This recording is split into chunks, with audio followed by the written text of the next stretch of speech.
Kwa nini tunashukuru? Tunashukuru kwa sababu shukurani ni silaha ya vita vya kiroho. Mpaka nikwambia andika shukurani ni silaha ya vita vya kiroho. Ukisoma vizuri kitabu cha Mambo ya Nyakati, hata kuanzia ile mlango wa 20 mstari wa 18 na nini, Yoshafati anapoamka asubuhi na kuambia watu wamwamini Mungu na waamini manabii na waamke washukuru. Baada ya Israeli kushukuru, Mungu alituma malaika waviziao walio wapigania watu wake. Shukurani ni moja ya silaha ya vita vya kiroho. Ukuta wa Yeriko ulikuwa mkubwa sana kwa urefu na kwa unene, na Israeli wasingeweza kuvuka. Na wana ilikuwa maandiko yanasema katika Yoshua 6, Yeriko ilikuwa imefungwa kabisa kwa sababu ya wana wa Israeli, na hawakuomba, hawakutumia mabomu, lakini Mungu aliwaambia wazunguke kwa muda wa siku 7 au mara 7, na mwisho wa siku wapige kelele za ushindi. Kama kuna kitu shetani anapenda ni kuona wewe ukiwa unanyong'onyea kila siku, ukawa na huzuni tu. Na roho ya huzuni inaongelea hata magonjwa. Roho ya huzuni na kudhoofisha, roho ya huzuni na kukondesha. Na hakuna kitu adui yako na maadui zako anapenda ni kama wakiona wewe unalialia, yaani kila saa umekamatika kweli. Unajua tumempata. Mwambie jirani yako usimpe adui yako afurahi. Usimuonyesha amekupata. Kwa unapohuzunika anajua nimempata kabisa. Wale nawapa mfano, Masai moja walikuwa na bibiana ng'ombe na Wasukuma. Sasa wakati wa Masai wamezidiwa na Wasukuma, Wamasai wakakimbia, vijana wa Kimasai wakakimbia. Kijana mmoja wa Kimasai alipoona anazidiwa akaingia kwenye kichaka. Alipoingia kwenye kichaka namna hii, wale Wasukuma wakija kula sema, mmoja akasema nimeona kama kuna mtu ameingia kwenye kichaka. Wanasema hapana, mimi nimeona wamekimbia hivi. Kwa hiyo wanataka wakimbize wale ambao wameona, lakini huyu mmoja kama ameona lakini wengine hawajamuona. Sasa wanataka jamani tushambulie hiki kichaka maana kuna mtu. Waambia bwana twende tuwawai wale jamaa wako kule. Na yule jamaa akasema jamani nimeona kuna mtu ameingia hapa. Basi alipozidiwa na ile hali ya kwamba twende akasema basi tufanye hivi, mimi acha niachilie mkuki kwenye hiki kichaka, kama kuna mtu ikimpata tutajua. Akaachilia mkuki. Bahati mbaya au nzuri, ule mkuki ukaenda ukamshona yule baba, ile kijana wa Kimasai kutoka kwenye ile paja, katoka upande huu, kaingia upande huu, katoka upande huu, kwa hiyo kakaa katikati. Sasa mkuki umepita wewe mpaka ikaja upande huu. Yule jamaa alipo yule mkuki ulipomchoma akang'ata meno.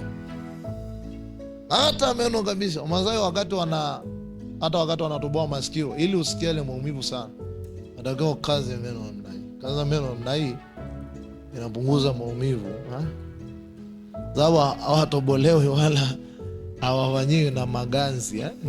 Inaonyesha ujasiri fulani. Hata mimi nitoboaga hivi kwamba tu shuleni walinichapa, baadaye nikaona niache. So wakasema basi kwa sababu hakuna reaction yote, hakuna kilichotokea, basi hamna mtu, wakaondoka. Walipoondoka ile jamaa katika ng'ata kwake meno akashika ule mkuki akaanza kuchomo. Unajua afadhali wakati naingia, wakati unatoa my friend, hayo maumivu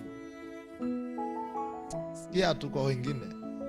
Akachoma ule mkuki, akachukua shuka lake la kwanza akafunga wa pili, akanyamaza, akazimia.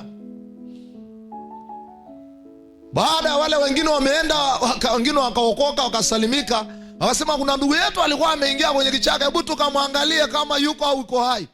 Wakati wanarudi namna hii, ile jamaa ndio saa 11 saa ngapi ile upepo asubuhi umekuja ndio unamfufua tena kama anafuka kwa upya. Wale wenzako wanamuuliza wale hiyo injiwa na kidwa. ndugu yetu, hivi uko hai au umekufa? Akasema hivi, maisha ni dwae, siko hai na sijafa. Ndio wakaenda wakamchukua na wakaenda kumunguza, na hatimaye Mungu alimsaidia akafa. Unajua kwa nini hajamalizwa?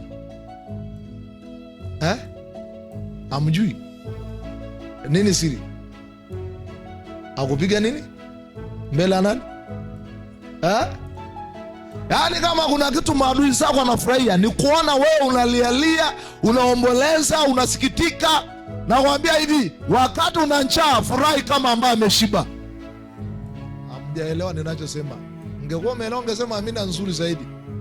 Yaani wakati ambao una pesa kaa kama ambao una pesa, sema amina. Wakati ambapo maadui na simba wananguruma, wewe ni wakati wa kuimba wimbo wa ushindi kwamba ninaye yeye ambaye habadiliki na yeye ni mtetezi wa maisha yangu. Kama amina yenye afya nzuri basi. Kama amina nzuri na hiyo roho iwe ndani yako.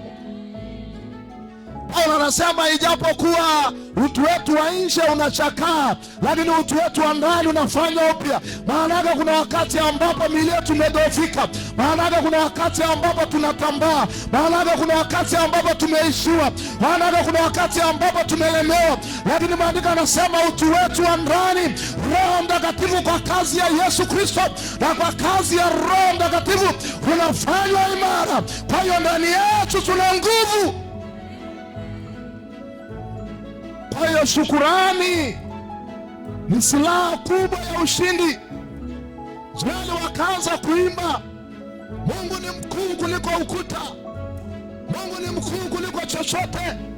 Mungu ana nguvu kuliko maadui zetu. Yeye aliyezifanya mbingu na nchi anaweza akaangusha ukuta huu. Wakapiga matarumbeta, wakacheza mbele za Bwana.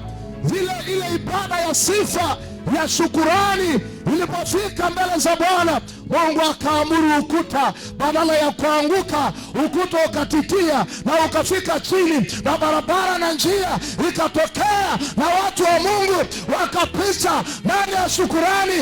Ukuta wako unadondoka ndani ya shukurani. Yale ambayo yalikuzuia mwaka jana, mwaka huu yameanguka, maana yatosha ulivyozunguka kwenye mlima huu katika jina la Yesu. Somebody say amen nzuri. Acha kugaga. Utafikiri unaenda kuzikwa saa hii. Mwangalie jirani yako uso. Tazame uso vizuri. Mwambie vipi? Umenyong'onyea bado?